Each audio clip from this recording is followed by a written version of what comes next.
Quelque temps après, grande duchesse, et leur fils né hors mariage, Antonio, qui va hériter de tout cela. Et pour lui succéder, Francesco va voir Philippe II d'Espagne, tu m'arrêtes si... va voir Philippe II d'Espagne, et lui dit je veux qu'il puisse me succéder. Et on lui dit non, il ne pourra pas vous succéder. C'est pas possible, il est né hors mariage, avant que vous ne soyez marié avec la grande duchesse. Mais si vous voulez, je peux le faire prince. Et là, on va le faire prince de Capestrano. Mais, quand même, il souhaite qu'à la cour des Médicis, Antonio soit appelé majesté. Et Ferdinand n'acceptera pas, et Ferdinand voit que la dynastie des Médicis est en danger, et il va y avoir une querelle entre Francesco et Ferdinand. Pour l'anecdote, pardon, parce qu'effectivement, au moment où Antonio est né, Ferdinand, qui était effectivement fou de rage, était surtout très inquiet de voir effectivement que le trône des Médicis risque de passer à cet enfant qu'il considérait comme un enfant bâtard, va créer tout un dossier pour dire que cet enfant, finalement, que Bianca n'a jamais été enceinte, que tout ça c'est un simulacre, que l'enfant, en fait, est un enfant qui a été acheté à une paysanne qui par la suite a été trucidée. Et enfin bon, mais vraiment, il a fait courir ce bruit-là. Ce qui fait que la population qui n'aimait pas tellement, effectivement, Bianca n'était pas très appréciée par la population florentine, eh bien, a adhéré à ce récit. Donc pour Bianca, ça a été vraiment un combat bien difficile pour arriver à se faire respecter et à continuer à être grande duchesse dans des conditions comme ça. Oui, alors justement, une fois qu'ils sont mariés, que le temps est un peu passé, qu'elle s'installe à la cour, qu'elle prend le titre de grande duchesse, est-ce que son image change? Est-ce qu'une partie, en tout cas, les Médicis l'acceptent? Est-ce que la population la voit d'un œil plus... Je crois que la population restera assez circonspecte par rapport à Bianca, peut-être que elle était moins virulente quand elle est devenue grande duchesse. En revanche, Bianca était très amie avec Isabelle de Médicis. Et la pauvre Isabelle de Médicis, qui était la sœur de Francesco, a connu un sort assez triste, assez dramatique, parce que c'était comme une période extrêmement violente, et notamment pour les femmes. Il faut savoir que, par exemple, Isabelle a été étranglée par son propre mari, qui était Paolo Giordano Orsini, et que sa cousine Leonora, qui avait épousé Don Pietro, le frère de Francesco, elle-même a été également étranglée par son mari. Et tout ça... Les violences conjugales ne datent pas d'aujourd'hui. Non, là c'était vraiment une violence conjugale. Et ce qui est assez effrayant, c'est que Francesco n'a même pas réagi. C'est-à-dire que le lendemain quand sa sœur Isabelle a été assassinée, évidemment on a dit qu'elle était morte d'un arrêt cardiaque, enfin l'équivalent d'un arrêt cardiaque de l'époque, et il a reçu son beau-frère à sa cour le lendemain des funérailles. C'est ça qui est assez effrayant en fait. Il n'y avait pas de...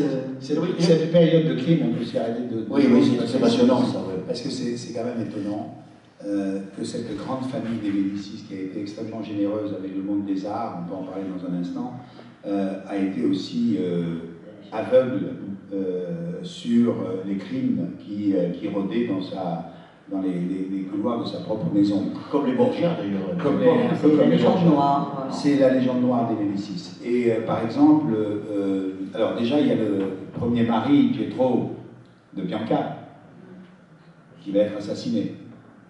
Non pas par Francesco. Le mari, il est assassiné aussi. Oui, Pietro est assassiné assez tôt. Il est assassiné non pas par les Médicis, mais par les Ricci, tout simplement parce que Pietro était l'amant d'une Ricci qui avait trompé son mari, et donc les deux vont être oxy, voilà, ils seront tués, on n'en parle plus. Ça arrange peut-être Francesco, ça arrange sans doute Bianca, bien qu'elle n'était pas dans cette logique-là. Après, comme tu l'as dit, c'est la sœur Isabelle, la sœur de Francesco, qui va être tuée par son mari Orsini. Alors là, c'est une histoire dans l'histoire, parce que Orsini vit à Rome, et il ne vit pas avec Isabelle. Mais il l'a fait surveiller par son cousin. Et bien sûr, elle a eu l'aventure avec son cousin. C'était trop mignon aussi. Et donc, lui, à un moment donné, tombe amoureux à Rome d'une femme, Victoria, je crois. Victoria Accormoni. Mais elle est mariée. Donc, il va faire tuer son mari. Et il va faire tuer son mari, qui n'est pas n'importe qui, il s'appelle Peretti. Et on va y revenir. Voilà. Et donc, il fait tuer le mari, donc il est libre de ce côté-là, et donc il faut qu'il fasse tuer sa femme. Parce que sinon, il ne peut pas se marier. Donc, il va tuer la propre sœur de Francesco. Et Francesco ne dit rien. On lui tue sa sœur. Il ne dit rien. Et il agira un peu plus tard, à la demande de Sixte Quint, du pape Sixte Quint. Dans les papes, vous avez Pie IV, Pie V, Grégoire XIII et Sixte Quint. Et Sixte Quint lui demande quand même d'agir sur cet Orsini, parce qu'il a fait tuer un certain Peretti, le mari de Victoria. Et ce n'est autre que son neveu. Donc, Francesco, là, va agir.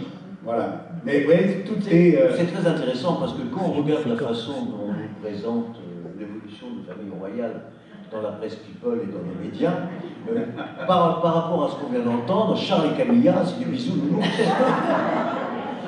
Ça ressemble un peu parfois à Charles et Camilla, sauf que les meurtres, on ne sait jamais, mais ça ressemble, c'est quand même extraordinaire. Hein. On a perdu l'image de cette époque violente. Juste une petite insiste sur le rôle de la femme dans la société à cette époque. On sent qu'on est, on est loin de l'amour courtois de la chevalerie, et la femme n'a pas le même rôle, là. Elle n'est pas idéalisée. Elle n'est pas idéalisée, mais il y avait quand même à l'époque, par exemple, il y avait beaucoup de femmes poétesses. Mais ces femmes-là étaient réellement des courtisanes. Pas toutes, mais généralement, par exemple, Veronica Franco, il y avait une poétesse qui avait écrit de la réalité de l'amour, enfin, qui était une espèce de plaidoyer poétique sur la liberté de pouvoir aimer qui l'on veut, et aussi une certaine liberté sexuelle, qui était quand même à l'époque assez... Mais ces femmes-là vivaient en marge de la société. Elles étaient érudites, elles avaient des salons, mais elles étaient aussi considérées comme des courtisanes. Sinon, la femme était comme, oui, effectivement, elles avaient des rôles assez soumis, si ce n'est que, par exemple, Isabelle, dans la haute société, Isabelle Orsini, enfin Isabelle de Médicis, Orsini, comme son mari vivait à Rome, elle vivait entre Pise et Florence, et elle avait une vraie liberté d'action. Elle avait sa propre cour, elle recevait des poètes, des érudits. Donc, dans les milieux aisés, les femmes pouvaient avoir une certaine liberté de mouvement. Alors, le temps passe, hein, et on ne faut pas qu'on rate quand même la course du char dans Bénure. Parce que si on raconte toute l'histoire et qu'on rate la course du char, Bénure n'a plus grand intérêt. Donc là, Francesco et Bianca, ils ne vont pas s'en tirer si bien. Puisque là, c'est le mystère du livre, c'est leur meurtre simultané. Alors, est-ce qu'il faut en parler? Oui, après, c'est le dénouement. C'est-à-dire que comment va se terminer cette grande histoire d'amour? Mal. Et c'est le mystère. Et c'est le mystère. Non? Mal, mais avec un grand mystère. C'est-à-dire, ils vont mourir à moins de 24 heures de distance l'un de l'autre. Lui va mourir le 19 octobre, elle le 20, dans la même maison, mais pas dans la même pièce. Et sans savoir que l'un va mourir ou que l'autre est mort. Tout ça parce que Ferdinand ne souhaite pas qu'il le sache et a isolé les deux personnes. Alors comment s'est faite cette fin? Les deux hommes ne s'entendent pas, Francesco et Ferdinand, mais et c'est là où Bianca est une belle personne, parce qu'elle a toujours essayé de rabibocher les deux frères, toujours faire en sorte que la famille soit soudée. Et elle va inviter Ferdinand à venir passer quelques jours dans une maison, dans la villa de Poggio a Caiano, qui est à peu près à 14, 15, 16 km de Florence, qui est une très belle demeure, très belle villa, où on peut encore voir les appartements de Bianca. Et pour remercier le couple d'essayer de rapprocher, de ressouder la famille, Ferdinand va les inviter à un grand dîner dans cette maison. Et les deux vont tomber malades. Et les deux ne s'en relèveront pas de ce dîner. C'est les deux seuls du dîner qui ne s'en relèveront pas. Donc le doute de l'empoisonnement existe et persiste aujourd'hui encore. On ne sait pas comment et pourquoi ils sont morts à quelques heures d'intervalle. On va faire des recherches. Des scientifiques se sont penchés sur le corps, en tout cas, de Francesco, parce que le corps de Bianca n'a jamais été retrouvé. On ne sait pas où elle est, on pense qu'elle est dans une fosse commune, mais on n'a jamais retrouvé. Pourquoi? Parce que Ferdinand, immédiatement, a isolé tout ça, a fait en sorte que lorsque Francesco est mort, on lui a fait des obsèques dues à son rang, on l'a mis dans le même tombeau que Jeanne d'Autriche, et elle, on s'en est plus occupé, on ne sait pas ce qu'il est devenu. Il a fait enlever tous les tableaux, il a fait éraser tous les chiffres sur ces différents hôtels particuliers. On l'a oublié de l'histoire, et c'est la grande oubliée de l'histoire. Et aujourd'hui encore, chez les Italiens, vous demandez qui est Bianca Capello, ils ne savent pas, ou très peu savent qui c'était, alors qu'elle a été grande duchesse de Toscane. Tout ça parce qu'ils ont voulu la sortir de l'histoire. Et si on s'est intéressé à ce personnage, c'était pour aussi la réhabiliter dans l'histoire. Donc, ce qui se passe, c'est qu'à un moment donné, les chercheurs vont exhumer le corps de Francesco. Ça, c'est dans 1850 et quelques, les premières recherches vont être faites là-dessus. Et on va s'apercevoir qu'il y a de l'arsenic dans le corps de Francesco. Donc, suspicion. Mais on continue. Et c'était en 2006, donc c'est vraiment récent, c'est tout près, en 2006 qu'il y a un chercheur italien, le professeur Mari, qui lui, non seulement va prendre en compte l'arsenic qu'on a trouvé chez Francesco, mais va faire une découverte. C'est qu'à quelques kilomètres de Poggio a Caiane se trouve une petite chapelle dans laquelle on a retrouvé des urnes, des vases, avec des viscères. Viscères masculins, viscères féminins. Et on a trouvé également dans cette même chapelle un registre. Et à l'époque, c'est l'Église qui s'occupe de l'état civil. Et sur le registre de cette petite chapelle, il est dit ce 19 octobre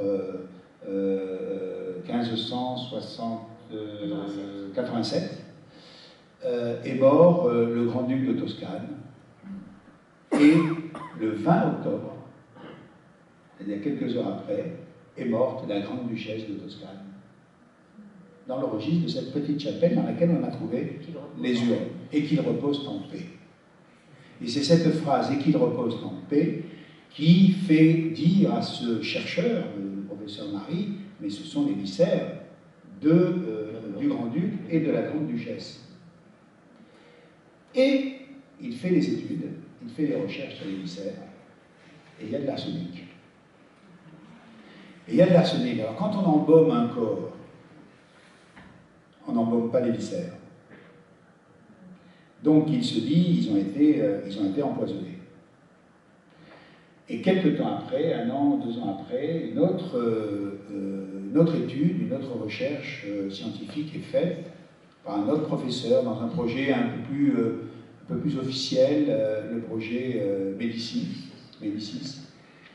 Et là, les chercheurs disent non, c'est bien de l'arsenic, mais ils sont morts de la malaria et n'ont pas été empoisonnés. Donc le doute existe. On n'a pas voulu trancher, nous. Si, on a tranché, parce on pense qu'elle a été empoisonnée. Dans votre livre, oui, on pense qu'elle a été empoisonnée, mais on n'en a pas la preuve scientifique. Mais on penche pour ça, et c'est pour ça que le livre commence, pour ceux qui l'ont lu ou qui le liront, commence par ce dialogue de Bianca. Il dit, ils ont voulu, oui, c'est imprécation, il dit, ils ont voulu me zapper, me rayer de l'histoire, eh bien je survivrai à la dynastie des Médicis. Voilà. Et le livre fait qu'on l'a fait survivre à la dynastie. Une question sur la couverture. C'est le couple qui est représenté ou c'est une allégorie? Non, ça c'est sur la couverture, c'est le couple, non, c'est Pietro. C'est le premier couple, c'est Pietro Bonaventura. Ah oui, c'est bien. Et Bianca, jeune qui s'enfuit, qui quitte Venise et qui s'enfuit, qui traverse les Apennins et qui arrive ensuite à Florence. Alors qui a succédé dans toute cette histoire à Francesco? Alors c'est bien Ferdinand. Ferdinand, bon, c'était normal, hein, il était dans l'ordre de succession, c'était Ferdinand. Ferdinand donc a abandonné ses fonctions de cardinal, enfin son état de cardinal, et il a épousé Christine de Lorraine, avec laquelle il a eu 8 enfants, dont 4 ou 5 fils. Donc de ce point de vue-là, la lignée était... Oui. Et puis malgré tout, bon, oui, effectivement, la dynastie s'est éteinte au début du XVIIIe, en 1737, avec Jean-Gaston Ier. Quand vous avez fait des recherches sur ce livre, chez Madame Caroline, vous avez été surpris par la violence, par le nombre d'assassinats, par la violence de cette époque? Parce que franchement, on a la réputation des Borgia qui ont mangé une tartine de beurre et fait esprit du côté du couteau avec lequel ils avaient été le beurre, mais on n'a pas l'impression que chez les Médicis, il y ait eu cette violence. Si, je crois, parce que déjà Alexandre Dumas avait écrit sur les Médicis, bon, déjà depuis comme l'ancien, les assassinats, il y a eu aussi tous ces fameux complots avec les Pucci, avec les... enfin, une des grandes familles florentines, on exécutait les gens, on les pendait aux fenêtres. Enfin, non, c'était une époque violente, de toute façon. Mais bon, je pense qu'Alexandre Dumas, par exemple, pour l'anecdote, a peut-être un peu été excessif parce qu'il avait dit que bon, parmi les enfants de Comte Ier, il y avait 2 garçons, Giovanni et Garcia, et qui sont morts, donc les 2 qui sont morts très jeunes, l'un à 16 ans, l'autre à 18 ans, ou à peu près ces âges-là. Et il a dit que c'était une guerre fratricide, c'est-à-dire que l'un des garçons, Giovanni, a tué Garcia, et que Côme, tellement fâché de ce drame, qu'il aurait tué son propre fils. Bon, ça, c'est Alexandre Dumas. Ces 2 garçons, ils étaient morts tout simplement de malaria, parce que la malaria était extrêmement présente. Alexandre Dumas avait une grande imagination historique, il l'a prouvé à plusieurs reprises. Mesdames, Messieurs, il nous reste plusieurs minutes pour celles et ceux d'entre vous qui désiraient poser des questions. Moi, je vais donner un petit coup de fil pendant que vous posez des questions à Christian, que je vois en face, pour savoir où sont vos livres pour la dédicace, si vous m'excusez. Allez-y, mesdames, messieurs, qui veut poser une question? Oui. Antonio. Antonio, je commence, tu termines. Antonio a 11 ans à peu près quand ses parents meurent. Et au début, Ferdinand veut absolument lui aussi le faire partir immédiatement des choix de tous ses droits, etc. Puis il se rend compte qu'il ne peut pas le faire et que Philippe II d'Espagne l'avait élevé au rang de prince. Donc il le réintègre dans la famille, mais petit à petit, il va le maintenir un peu éloigné de la cour et va passer un pacte, un contrat avec lui pour qu'il puisse rentrer définitivement dans l'ordre de Malte, pour qu'il ne se marie jamais, afin qu'il n'ait pas de descendance officielle, qui n'empêchera pas d'avoir des aventures, mais il n'aura aucune descendance officielle et il terminera ses jours dans l'ordre de Malte. Oui, monsieur? J'ai lu votre livre et je l'ai apprécié et pour plusieurs raisons. En premier lieu pour la qualité de votre livre. Et puis mes grands-parents sont issus du village de Pojacayan. Et mon épouse a vécu jusqu'à 23 ans à Pojacayan en face de la Villa Médicis. Ah oui. L'orale magnifique et le quotidien monestal où il était trouvé les lycées. Et on parlait de vos sentiments. C'était le ressentiment général que cette femme était une mauvaise femme, encore aujourd'hui. Quand nous étions enfants, on allait dans les villas, on disait que c'était des endroits où il y avait des pièces secrètes, on a tué des enfants, vous voyez, je ne sais pas qui c'est qui nous mettait ça dans la tête, mais c'était un ressentiment général, c'était vraiment oui, alors, on l'appelait détestabile ou pessima. Bon, Putana, c'était de temps en temps, mais bon, c'était surtout des Thessaloniens. Mais il faut dire aussi que Francesco Provel de Médicis était passionné de chimie. Donc, il faisait beaucoup d'expériences, enfermé dans un de ces comment dirais-je, une sorte de cave où il avait ses instruments, etc., ses fioles et autres, et Bianca était avec lui. Alors, est-ce que aussi il y a eu cet élément-là qui a laissé entendre qu'elle faisait vraiment voilà, des expériences un peu douteuses, un peu diaboliques? C'est une légende urbaine. Et vous êtes innocente dans la disparition de Bianca. Vous plaidez non coupable, vous plaidez non coupable. Une dernière question.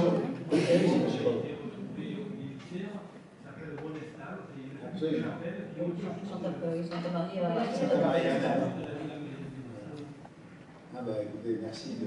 Oui, madame. Madame.